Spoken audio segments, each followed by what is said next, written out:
नमस्कार। शुरू हो चुकी है चुनावों की लोकसभा चुनाव की उल्टी गिनती। 70 दिन का काउंटडाउन और इसी चुनावी समर में सियासी दांवपेच, सुलगते सवाल, बयानों के वार।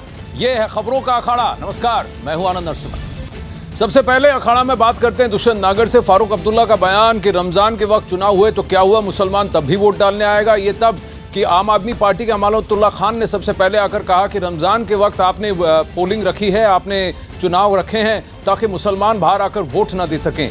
इससे बड़ा निंदनीय बयान क्या हो सकता है दुष्यंत नागर, अमानतुल्ला खान का? अभी आचार संहिता लगी है, चुनाव का मौसम है, इस बीच में नवरात्रि भी पड़ेगी। व्रत, उपवास, महोत्सव हिंदू, मुस्लिम, सिख, ईसाई सभी के पढ़ते रहते हैं। ये लोकतंत्र का लेकिन जो ये महामहोत्सव है वो बरकरार चलते रहना चाहिए, उस पर टिप्पणी नहीं होनी चाहिए। आपको लगता है कि ऐसे लोगों को चुनाव लड़ने देना चाहिए जो इस तरह का ध्रुवीकरण करते हैं? नहीं, लड़ने तो देना चाहिए, सबकी अपनी अपनी राय है, लोग राय रखने के लिए स्वतंत्र हैं। हमारा संविधान ही सबको अपनी बात रखने का अधिकार देता है। मैं इतना भी उनके ऊपर सख्त नहीं होना चाहिए, लेकिन इस प्रकार की बातें नहीं करी जाए तो अच्छा है। आपको नहीं लगता कि फारूक अब्दुल्ला ने जो बयान दिया है यही सबका जज्बा होना चाहिए, चाहे कुछ भी हो? गणतंत्र में अगर 90 करोड़ लोग अपना वोट डालेंगे अब की बार, इसमें से कम 8.4 करोड़ लोग पहली बार अपना वोट डालेंगे, यानी कि न्यू वोटर्स हैं। और फर्स्ट टाइम वोटर्स जो पहली बार वोट डालेंगे करीब 1.5 करोड़ लोग होंगे। क्या इन सबको अमानतुल्ला खान के बयान पर गौर करना चाहिए, या फिर जो आप कह रहे हैं या फारूक अब्दुल्ला कह रहे हैं? आनंद जी, मैं एक बात आपको कहूं, जो टोटल हमारा वोटर है उसका 60% युवा वोटर है। वो इन सब बातों में कोई ध्यान नहीं रखता। उसके सामने विकास, रोजगार, इंफ्रास्ट्रक्चर का किस प्रकार से विकास होना है, नौकरियां कैसे आनी है, देश कैसे तरक्की करेगा, देश की आंतरिक और बाह्य सुरक्षा कैसे सुनिश्चित हो, उसके सारे मुद्दे ये हैं। वो इन चीजों से कोई उसको परवाह है, इन चीजों को उससे परवाह नहीं है। लेकिन अमानतुल्ला खान के बयान पर आपने गौर किया? उन्होंने ये कहा कि कोई भी मुसलमान भाजपा को वोट नहीं देगा। तो क्या वो ये कह रहे हैं कि जो हिंदू है वो सिर्फ भाजपा को वोट देगा? अब एक यहाँ आपसे पूछ रहा हूँ, क्या इस तरह का बयान होना चाहिए? ऐसे लोगों को लड़ने देना चाहिए? हमें यहाँ आचार संहिता का उल्लंघन नहीं माना जाना चाहिए? हम इस प्रकार के बयानों पे चर्चा ही क्यों करें? ऐसे लोग, बहुत सारे लोग हैं, कुछ बोलते रहते हैं, लेकिन हमें उनके ऊपर चर्चा से बचना चाहिए। अगर इस प्रकार के बयान से अगर चर्चा से बचना चाहिए। नहीं, ये आज अमानतुल्ला खान कह रहे हैं तो आप बीच बचाव कर रहे हैं। नहीं सर, यही भाजपा के किसी नेता ने कहा होता, भाजपा के नेताओं ने, किसी ने कहा होता तो भाजपा के कार्यकर्ताओं ने कश्मीरी व्यापारियों को मारा। आप सबसे पहले मेरी क्या कहते हैं? चलिए, मैं क्या आशीष सूद भाजपा से हमारे साथ जुड़ रहे हैं। इसी बीच हम जरा फारूक अब्दुल्ला का एक और बयान प्ले करते हैं। मैंने किसी चैनल पे चर्चा नहीं की। अब अगर मैं छोटी राजनीति करता हूं। चलिए आगे बढ़ते हैं। आप ये राजनीति नहीं करना चाहते। अब इस पर गौर फरमाइए। फारूक अब्दुल्ला ने एयर स्ट्राइक पर क्या कहा? बहुत बड़ा बयान है फारूक अब्दुल्ला का। वो कहते हैं कि ये एयर स्ट्राइक तो हुए ही नहीं थे। वो ये कहते हैं ये सिर्फ ये चुनावी दांवपेच है, जानबूझ के चुनाव के समय ये एयर स्ट्राइक कराए गए। ये है फारूक अब्दुल्ला का सवाल, आइए सुनते हैं। हमें पार्लियामेंट में पहले ही पता था कि क्योंकि बाकी चीज़ों में फेल हो गए हैं कि ये कोई ना कोई ऐसा काम करेंगे, पाकिस्तान के साथ थोड़ी सी जंग करेंगे कश्मीर में, जिससे कि ये एक ऐसा अवतार बन जाएगा कि इसके बजाय हिंदुस्तान बच ही नहीं सकता। हिंदुस्तान तब भी बचेगा, ये रहे या न रहे, हम रहें या न रहें, हिंदुस्तान चलता रहेगा, आगे बढ़ता रहेगा। ये जो गलत फहमियाँ ये पैदा कर रहे हैं कि हमारे बगैर कुछ भी नहीं है,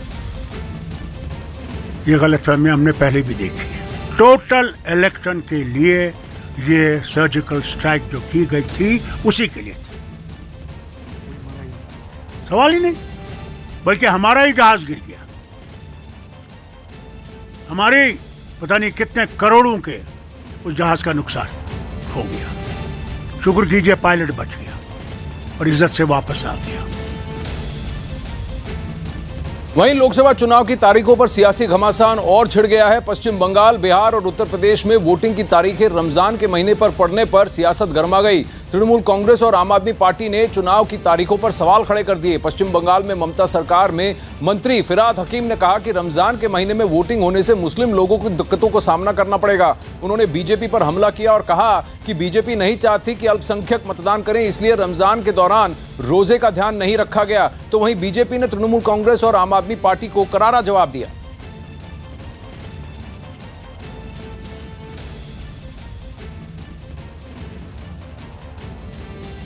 बिहार, यूपी और बंगाल में 7 फेज का इलेक्शन में इनका यहाँ जो हमारे लोगों हैं उनके लिए कठिनाई है, उनके लिए तकलीफ है। ज़्यादातर तकलीफ है जो उस समय रमज़ान है और ये 3 जगह जहाँ पर है, बिहार, यूपी और बंगाल, यहाँ पर माइनॉरिटी बहुत काफ़ी हद तक रहते हैं और वो रोज़ा रख के इलेक्शन फेस कर रहे हैं। ये उनके लिए बहुत बड़े परेशानी है।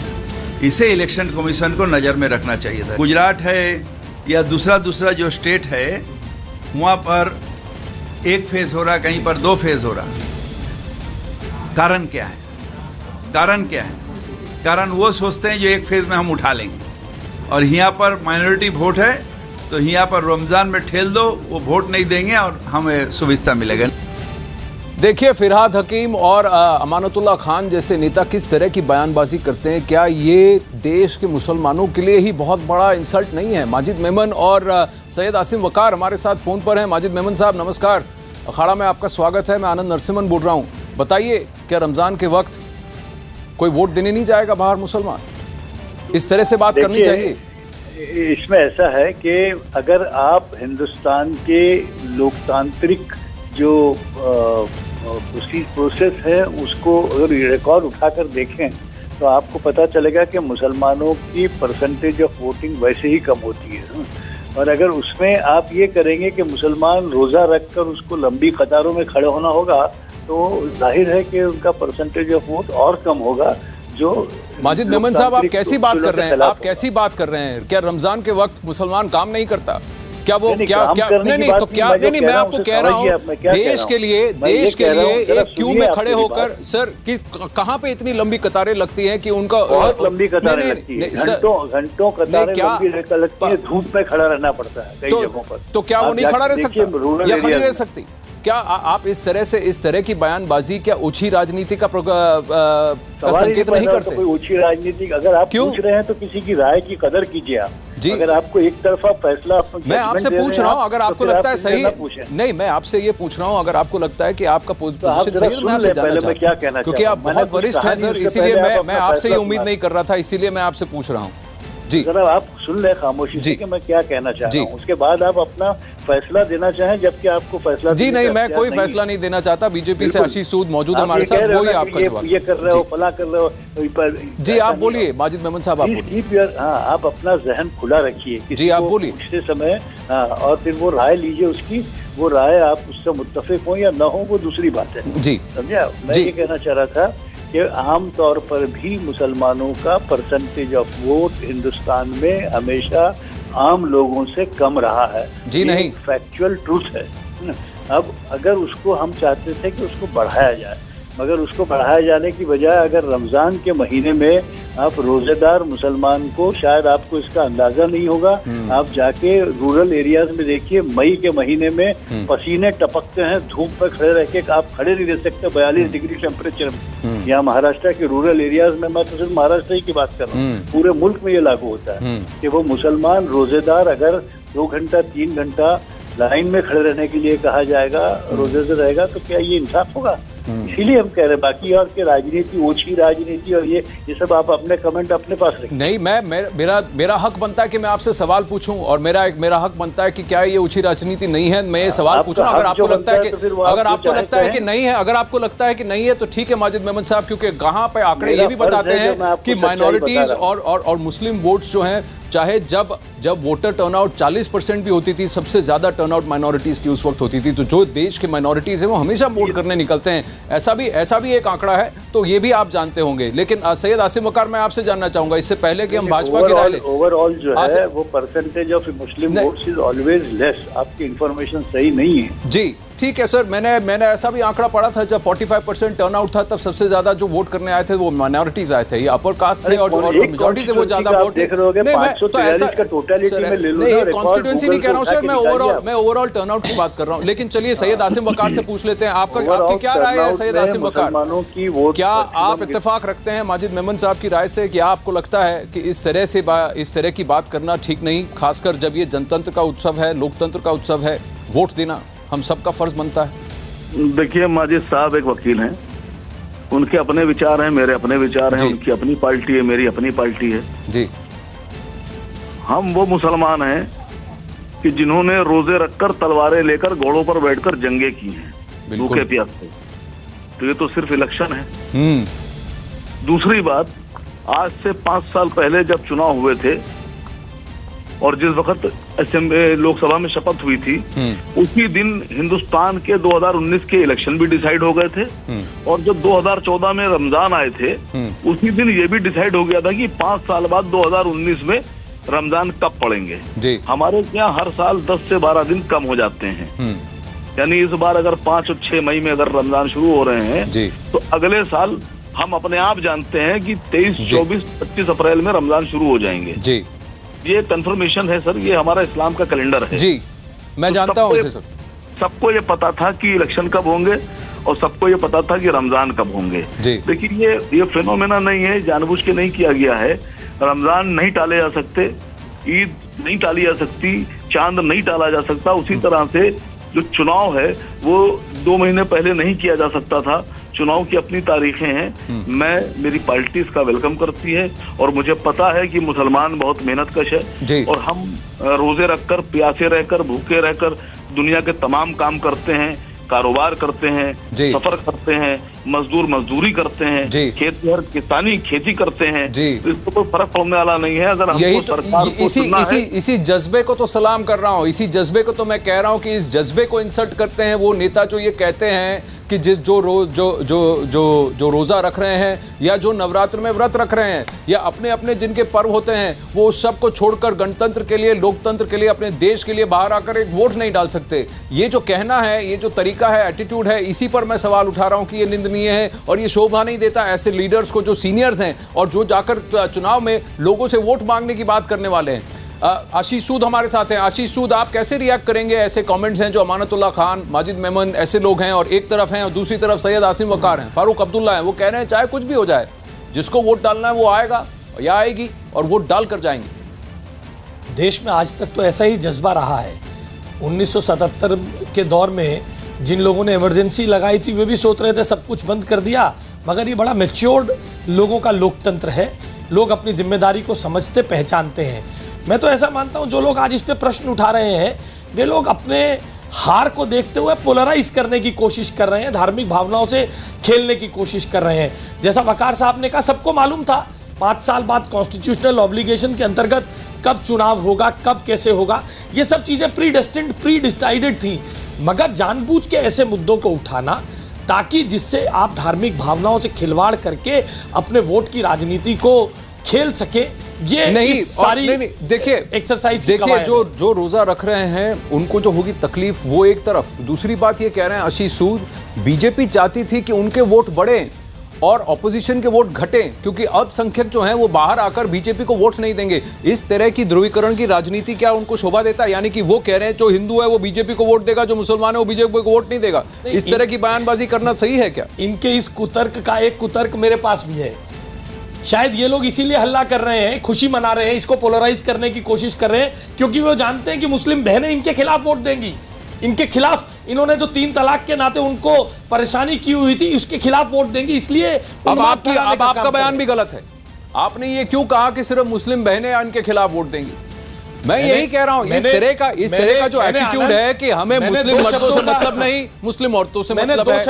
आपका बयान, आपका ऐसा कहना, उस तरफ ये कह रहे हैं मुस्लिम औरतें क्या वोट देंगी, जो मर्द कहेंगे वही वोट देंगे, इस तरह की बातचीत। दूसरी बात नहीं, देखिए रमजान हो, होली हो, ईद हो, नवरात्रि हो, लाइटर साहब ने आपके सामने बताया कि ये जो कुतर्क करते हैं इस तरह कुतर्क नहीं, इसका कोई तोड़ ही नहीं होना चाहिए। इसका सिर्फ इतना है कि क्या हिंदुस्तान के मुसलमान के का जो जज्बा है उसको आपने इंसल्ट नहीं किया, सिंपल सा सवाल है। और इस पर आपको टिप्पणी करने की जरूरत है? कौन आकर किसको क्यों वोट देगा ये निजी उनका फैसला होगा, जिसके हाथ में, जिसके पास ये वोट का पावर है। दुष्यंत नागर, क्या ये जज्बा नहीं होना चाहिए? अगर बोला है, मैं इसीलिए कह रहा हूं जो ऐसी बयानबाजी करते हैं ऐसे लोगों को क्या चुनाव लड़ने चाहिए? क्योंकि ध्रुवीकरण यहीं से शुरू होता है। कोई 2 व्यक्ति 25 करोड़ मुसलमानों के खैरम ख्वाह नहीं है, उनके प्रतिनिधि नहीं है, उनके नेता नहीं है।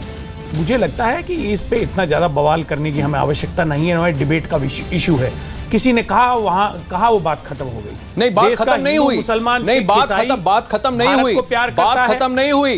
देखिए ये ध्रुवीकरण बहुसंख्यक देखिए लोगों ने हमेशा चुनाव में बढ़ चढ़ के नहीं, बात खत्म नहीं हुई। क्यों? माजिद मेमन कह रहे हैं तो इसीलिए बात खत्म हो गई, अमानतुल्लाह खान कह रहे हैं तो बात खत्म हो गई। नहीं, बात खत्म नहीं हुई क्योंकि ये कहना जरूरी है। आपकी बार मुसलमानों का नहीं, नहीं आप क्या तो समझ ये रहे भी हैं? इसी प्रकार से देखिए, ये हर बार चुनाव में हिस्सा लेंगे, लोकतंत्र में अपनी जो जिम्मेवारी है मतदान करने की उसे पूरा करेंगे। ये जो अल्पसंख्यक का ढोल पीटने का जो काम करते हैं पॉलिटिशियंस, ये गलत बात है, ये हमारी पॉलिटिक्स में गलत बात है। सैयद आसिम वकार, हर व्यक्ति को उसके इंडिविजुअल जज्बे के लिए हमें सलाम ठोकने की जरूरत है, हमें यह कहने की जरूरत है देखिए आपका वोट आपके फ्यूचर को डिसाइड करेगा, एक एक वोट कीमती है, 90 करोड़ लोग वोट देंगे, इसमें क्या मुसलमान क्या हिंदू। देखिए, मैंने आपसे एक बात कह दी, आपने मेरी बात पूरी नहीं ली थी जी।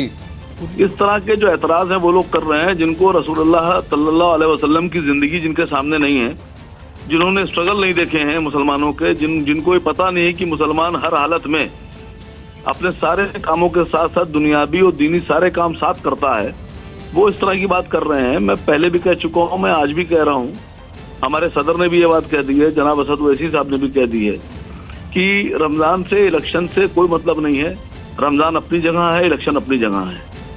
तो मैं समझता हूँ कि मैं आपसे ये मैं आपसे ये पूछना चाहता हूँ आसिम वकार साहब कि जो मेन स्ट्रीम पॉलिटिशियंस हैं, ऐसा नहीं है कि ये कल परसों आए हुए पॉलिटिशियंस हैं जिनको पॉलिटिक्स नहीं पता, बहुत सीनियर हैं, माजिद मेमन बहुत वरिष्ठ हैं, अमानुतुल्लाह खान कितनी बार इलेक्शन लड़ चुके हैं, इस तरह की बयानबाजी करना क्या उन्हें शोभा देता है? और जनता को क्या करना चाहिए? क्या जनता को चुनना नहीं चाहिए कौन ध्रुवीकरण कर रहा है कौन नहीं, कौन किस तरह की बयानबाजी कर रहा है, और सबको सचेत करे कि अगर आप इस तरह की राजनीति करना चाहते तो हम नहीं चाहते कि आप पब्लिक लाइफ में, चाहे किसी तरफ से भी, किसी भी पार्टी से हो। आप मानते हैं मेरी बात? आप इतना लंबा सवाल पूछते हैं सर, हम लोग अकलमंद लोग हैं, हम लोग बहुत छोटे में समझ जाएंगे। जिनको आप पॉलिटिशियंस कह रहे हैं, मेन पॉलिटिशियंस कह रहे हैं, जिनको आप बड़ा पॉलिटिशियन कह रहे हैं, एक्चुअल में ये बड़े सर्विसमैन हैं, ये सर्विस क्लास लोग हैं, ये अपनी अपनी पार्टी के, ये पॉलिटिशियंस नहीं है, ये वो बोलते हैं जो इनके मालिक बोलते हैं। पॉलिटिशियंस का मतलब ये होता है कि वो सियासी समझ रखे और अपनी कौम की, अपनी जाति की, अपने देश की राजनीति करे। यहाँ वाला मामला नहीं है सर। मैंने आपसे कह दिया कि मुसलमान कौम वो कौम है जिसने एक दौर ऐसा था जब इस्लाम फैल रहा था तो रोजा भी रखते थे, नमाजें भी पढ़ते थे, और उसके बाद में तलवारें लेकर जंग की नौबत आती थी, जंग भी करते थे, रेगिस्तानों में सफर करते थे। हिंदुस्तान के टेम्परेचर आज नहीं है जो टेम्परेचर वहां हुआ करते थे। तो मैं समझता हूँ कि इसको समझने की जरूरत है और इस तरह की बातें कर भारतीय जनता पार्टी को और उसके वोटर्स को मजबूत ना करें, यूनाइट ना करें, क्योंकि ये एक कोई मौका बीजेपी छोड़ना नहीं चाहती है दिखाने के लिए अपने वोटर्स को कि हम मुसलमान को परेशान कर रहे हैं। लेकिन सच्चाई ये है कि मुसलमान को परेशान नहीं कर रहे हैं और ना ही मुसलमान इन चीजों से परेशान होता है। यही अब देखिए घूम फिर के आपने भी वही राग आलाप लिया जो सबको ही आलाप रहा है। पर देखिए, एक तरह से मैं आपके जज्बे को सलाम करता हूँ, आपके साथ में इत्तेफाक रखता हूँ। दूसरी तरफ मैं ये जानना चाहता हूँ कि कौन ये डिसाइड करने वाला है कि कोई मुसलमान या हिंदू किस पार्टी को वोट करेगा या करेगी? क्या उस इंडिविजुअल को डिसाइड करने दीजिए, उसकी जात से ऊपर उठकर उसकी कम्युनिटी कौम से ऊपर उठकर देश के लिए उसको वोट करना है। जो पार्टी उसके लिए काम करेगी, ऐसा लगता है जो कैंडिडेट उसके लिए काम करेगा या करेगी, उस वोटर को लगता है उसको वोट करे। ऐसी हमारी राजनीति होनी चाहिए, ना कि ये कि देखिए हिंदू हो तो हिंदू को वोट देगा, ठाकुर है तो ठाकुर को वोट देगा, ब्राह्मण है तो ब्राह्मण को वोट देगा, और यहाँ पर नहीं यादव हो या मुस्लिम हो तो मुसलमान को देगा या दलित को देगा। ये इस तरह की राजनीति नहीं होनी चाहिए। आरोप लगा रहे हैं, ये शुरुआत हिंदुओं ने की है। देखिए, ये शुरुआत बीजेपी ने की है। देखिए आसिफ वकार साहब, मैं ये नहीं कर रहा, मैं कह ही नहीं रहा हूँ कि किसने शुरुआत की, मैं कह रहा हूँ कि आप खत्म करिए ऐसी राजनीति को। मैं ये नहीं कह रहा हूँ कि आपने शुरू की कि किसने शुरू की, शुरू ही नहीं की। मैं थोड़ी कह रहा हूँ कि आपने शुरू की साहब, मैं थोड़ी कह रहा हूँ सर। मैं आप लोग बदलिए, आप अपने को चेंज कीजिए। मैं क्या कह रहा हूँ, जो इस तरह की बयानबाजी करते हैं पहले उनको बदल दीजिए, हम भी बदल देंगे। नहीं तो हमारा काम तो इनको एक्सपोज करना है, इनसे पूछना है सवाल। जब इनसे सवाल पूछते तो ये पूछते हैं आप सवाल पूछने वाले कौन होते हैं? सवाल पूछना हमारा काम है, राय रखना भी हमारा काम है, और सबकी राय रखना भी हमारा काम है। आसिम वकार साहब धन्यवाद। शौकत रॉय की बात की साउंड बाइट आई है, उन्होंने बात किया तृणमूल कांग्रेस से, इसी पर तृणमूल कांग्रेस का क्या पक्ष है ये सुनते हैं। क्या कहेंगे आप, जो 7 चरणों में चुनाव हैं उसे लेकर आप लोग खुश नहीं हैं? हम तो एकदम खुश नहीं हैं। कोई कारण नहीं है कि जहां तमिलनाडु में 39 सीट है वहां एक दिन में चुनाव हो रहा है, क्यों पश्चिम बंगाल में 7 फेज में चुनाव होगा, जिसके कोई कारण नहीं दिखा जाता। ये लगता है कि बीजेपी का दबाव से ऐसा घोषणा किया। इससे फल में, नतीजा में कोई फर्क नहीं होगा। तृणमूल कांग्रेस बहुत ही अच्छा करेगा पश्चिम बंगाल से, लेकिन इससे लोगों को बहुत कठिनाई होगा। 11 अप्रैल से लेकर 19 मई तक 38 दिन तक चुनाव प्रक्रिया चलेगा। इससे लोगों को दिक्कत होगा और रमजान का महीना शुरू हो जाएगा। जो मुसलमान भाई है वो सारा दिन उसको रोज़ा करने पड़ेगा। उसके बाद चुनाव प्रक्रिया में भाग लेना उसके लिए मुश्किल होगा। तो हम इससे बहुत नाखुश है और हमारे पार्टी के स्पोक्समैन तो इसके बारे में बताए हैं। हम अभी तक तय नहीं किया कि इसको लेके फिर चुनाव आयोग के पास जाएंगे कि नहीं, लेकिन हम नाखुश है ये तो हम पब्लिकली बता सकते हैं। कहीं ना कहीं थोड़ी बहुत राजनीति तो नहीं? पश्चिम बंगाल में अल्पसंख्यकों की राजनीति करती रही है तृणमूल कांग्रेस। 30% माइनॉरिटीज़ हैं, तो उनको खुश करने की कोशिश तो नहीं? हमारा कोई राजनीति नहीं है। हमारा शक है कि इसमें कोई बीजेपी का राजनीति का प्रभाव तो नहीं पड़ा। वो लोग चाहते हैं कि पश्चिम बंगाल में जितना देर से चुनाव हो उतना ही अच्छे हो। तो चुनाव आयोग एक निष्पक्ष संस्था है और हम आशा करते हैं कि वो निष्पक्ष रूप से ही इसका फैसला किया, लेकिन लोगों को कठिनाई होगा, दिक्कत होगा।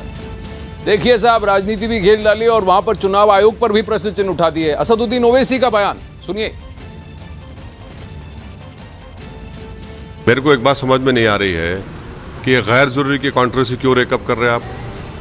आपको रमज़ान के बारे में क्या मालूम? हमको बहैसियत मुल्क as a country electoral process को कंप्लीट करना है जून 3 या 4 तक। तो रमज़ान में तो हो ही गया ना इलेक्शन। मेरा मानना यह है कि रमज़ान में इलेक्शन आने से मुसलमानों का जो ईमानी जज्बा होता है, जो रूहानी उनका जो लेवल होता है वो ज़्यादा होता है। और मुझे पूरा यकीन है कि उस दिन पोलिंग परसेंटेज बढ़कर होगा। इसको क्यों रमज़ान से जोड़ रहे हैं? ये लीजिए असदुद्दीन ओवैसी का जज्बा, उनका बयान। अब ये सही कि फिरंगी महली, सौगत राय, फिराद हकीम और अमानत अल्लाह खान जैसे लोग सही या माजिद मेमन जैसे लोग सही? अब बताइए। आशीष सूद कह रहे हैं कि बीजेपी की हवा लगी है चुनाव आयोग को। तृणमूल कांग्रेस का तो अब ये भी बयान है कि आप इन्फ्लुएंस कर रहे हैं चुनाव आयोग को। देखिए, कुछ राजनीतिक दलों का तो ये शगल हो चुका है पिछले कुछ समय से कि हर संवैधानिक संस्था पर प्रश्न उठाएं और उसको भारतीय जनता पार्टी को उसमें इम्प्लीकेट करने की कोशिश करें। चुनाव आयोग ने जो निर्णय किया है, देश के सबसे बड़े, विश्व के सबसे बड़े डेमोक्रेटिक प्रोसेस को हम कंप्लीट करते हैं। हमें चुनाव आयोग के साथ खड़े होना चाहिए। चुनाव आयोग एक संवैधानिक संस्था है। मैं उसके लिए गए किसी फैसले पर कोई भी टिप्पणी करे उसकी घोर निंदा करता हूं। चुनाव आयोग ने आज तक जब बिल्कुल सब संचार माध्यम बंद कर दिए गए थे, इमरजेंसी के उस दौर को याद करिए, तब भी चुनाव आयोग ने बिल्कुल ट्रांसपेरेंटली इन चीजों को इंप्लीमेंट करके दिखाया है। उत्तर प्रदेश के मुख्यमंत्री योगी आदित्यनाथ ने न्यूज़ 18 से बातचीत की है। ये लाइव प्ले आउट है, आइए सुनते हैं। देश में लोकसभा चुनाव की तारीखों का ऐलान हो गया है, लेकिन तारीखों पर सवाल खड़े हो गए हैं। जम्मू कश्मीर के पूर्व मुख्यमंत्री फारूक अब्दुल्ला ने कहा कि ये सियासी है। हमारे साथ बातचीत के लिए मौजूद हैं उत्तर प्रदेश के मुख्यमंत्री योगी आदित्यनाथ जी। सर, फारूक अब्दुल्ला ये कह रहे हैं कि ये जो एयर स्ट्राइक हुई है एक सियासी स्टंट है। उनका बयान दुर्भाग्यपूर्ण है। भारत की सेना के गौरव और शौर्य पराक्रम पर प्रश्न उठाना मुझे लगता है देश कभी स्वीकार नहीं कर सकता। और ये कार्य मोदी जी के नेतृत्व में हुआ है। मुझे लगता है पूरा देश मोदी जी का अभिनंदन करने के लिए उतावला है। आखिर ये लोग आतंकवादियों को बिरयानी खिलाते थे। पूरे देश में 270 से अधिक जिले नक्सलवाद से त्रस्त हो चुके थे। ये कांग्रेस और उसके सहयोगियों का एक काले कारनामे थे। पूर्वोत्तर का भारत अलगाववाद से सुलग रहा था, झुलस रहा था, और कश्मीर में पाक अधिकृत कश्मीर के साथ साथ पाक प्रेरित आतंकवाद किस तरीके से सिर चढ़ करके बोल रहा था। पहली ही सर्जिकल स्ट्राइक में पूर्वोत्तर के सभी आतंकी कैंपों को नष्ट करना, दूसरी सर्जिकल स्ट्राइक में कश्मीर के आतंकवादियों की कमर तोड़ना और एयर स्ट्राइक के माध्यम से पाकिस्तान प्रेरित आतंकवाद को पूरी तरह नेस्तनाबूद करना, ये केवल जो कांग्रेस के लिए नामुमकिन था, कांग्रेस और उसके सहयोगी दलों के लिए जो नामुमकिन था, और नामुमकिन आज मुमकिन हुआ है, क्योंकि मोदी हैं तो मुमकिन है। स्वाभाविक रूप से मोदी जी के नेतृत्व में जो मुमकिन हो रहे हैं, गांव, गरीब, किसान, नौजवान, महिलाएं, समाज के प्रत्येक तबके के हितों की योजनाएं, इंफ्रास्ट्रक्चर की योजनाएं, आंतरिक और बाह्य सुरक्षा की योजनाएं, स्वाभाविक रूप से जिन लोगों ने लूटा हो, जिनका परिवार ही पार्टी हो, उन लोगों को कैसे ये सब अच्छा लगेगा? यह देश मोदी जी के साथ में है, मोदी जी के यशस्वी नेतृत्व में आगे बढ़ेगा। फारूक अब्दुल्ला अभी कह रहे हैं कि जो इलेक्शन कमीशन है वो सियासी हो गया है, अब वो इंडिपेंडेंट नहीं रहा, सेना है फिर भी चुनाव नहीं कराया जा रहा है। देखिए, चुनाव की घोषणा पूरे देश के अंदर हुई है। किसी भी संवैधानिक संस्था पर इस प्रकार का प्रश्न उठाना यह अपने आप में ही इन लोगों को संदेह के घेरे में खड़ा कर देता है।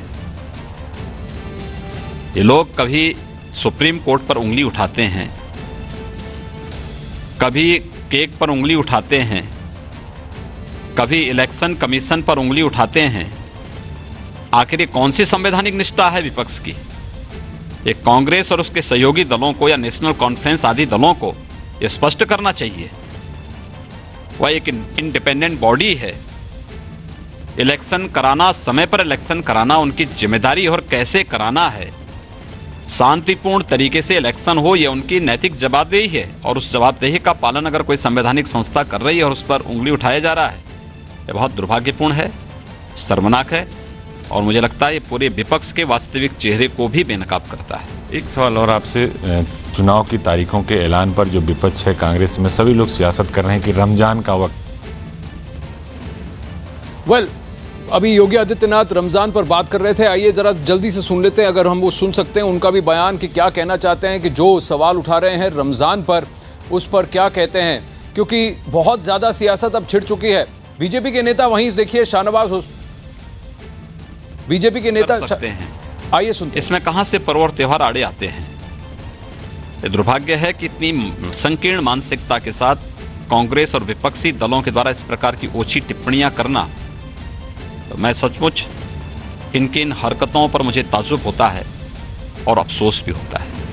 कांग्रेस ने 11 लोगों की लिस्ट जारी की है, बदायूं से उन्होंने प्रत्याशी उतार दिया है। क्या सपा को चैलेंज देने की कोशिश कांग्रेस कर रही है धर्मेंद्र यादव के सामने? देखिए, ये कांग्रेस का आंतरिक मामला है। कांग्रेस किसको अपना प्रत्याशी बनाएंगे, कांग्रेस का।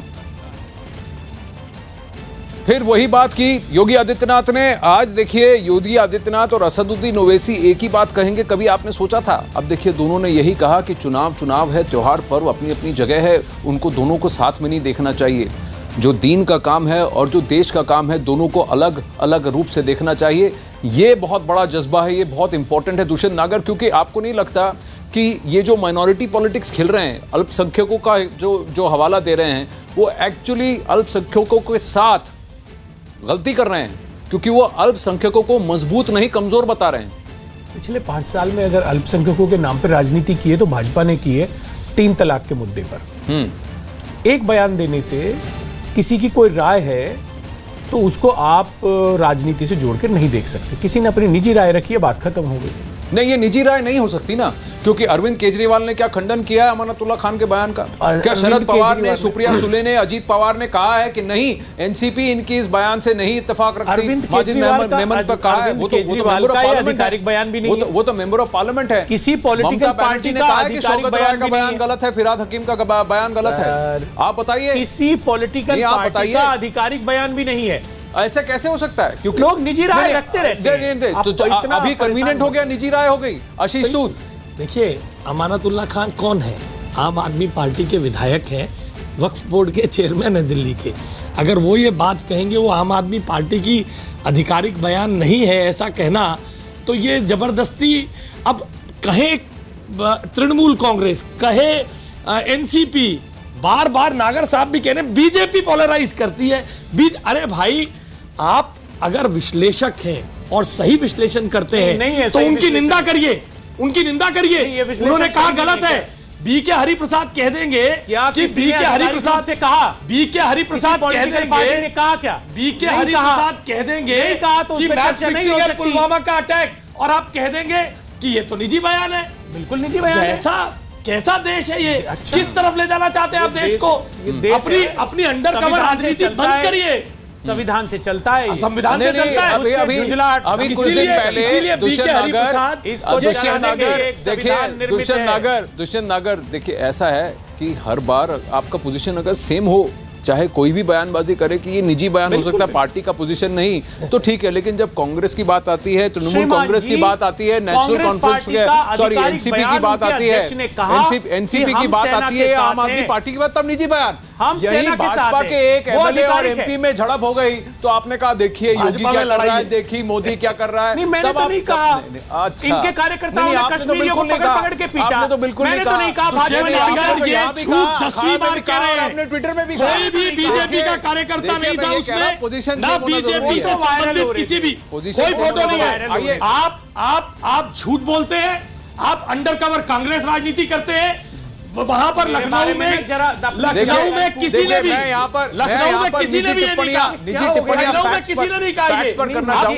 एजेंडा करके एक दूसरे पर पर्सनल वार मत कीजिए। मैं ये कह रहा हूँ पोजीशन सेम रखिए। बीजेपी के नेता शाहनवाज हुसैन ने भी कुछ कहा है। देखिए चुनाव की तारीखों पर सवाल जो खड़े हुए हैं, तृणमूल कांग्रेस तो उसका कलर भगवा हो जाएगा। आम आदमी पार्टी को भी आड़े हाथों लिया है। आतंक का कोई धर्म नहीं है, ये विश्लेषण है इनका। बिल्कुल बिल्कुल सही बात है। एक मिनट रुकिए, आइए शाहनवाज हुसैन की बात सुनते हैं।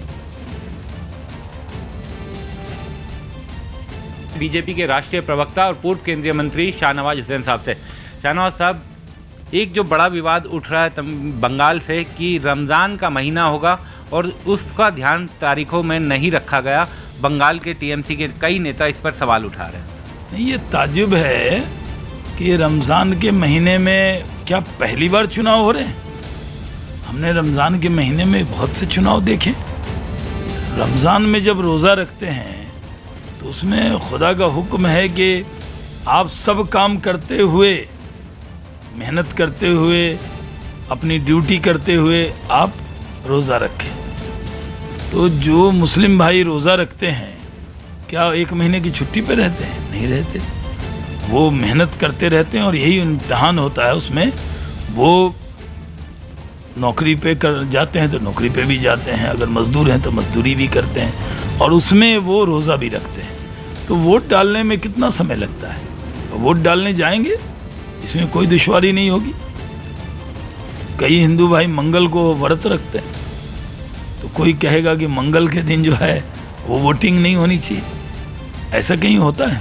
एक बड़ा विवाद जो खड़ा हुआ है वो जम्मू कश्मीर में विधानसभा चुनाव जो साथ नहीं करवाए जा रहे उसको लेकर है। राज्य के पूर्व मुख्यमंत्री चाहे महबूबा मुफ्ती हो, उमर अब्दुल्ला हो, सभी सवाल उठा रहे हैं कि जानबूझ करके। तो अभी इन्होंने भी यही कहा, शाहनवाज हुसैन ने भी यही कहा। पर एक और बात आशीष सूद, देखिए शाहनवाज हुसैन हो, माजिद मेमन हो, हर कोई मुसलमान भाई कहता है। अब बहनें भूल गए आप, अब बहनें भूल गए आप। नहीं देखिए, मैं एटीट्यूड की बात कर रहा हूँ, मैं एटीट्यूड की बात कर रहा हूँ कि मुसलमान बहनों को आपने 3 तलाक पे तो बहुत याद किया, जैसे दुष्यंत नागर कह रहे थे, अभी भूल गए। सब मुसलमान भाई कहते हैं। ये जो पेट्रियार्कल माइंडसेट है सबका दिखता है।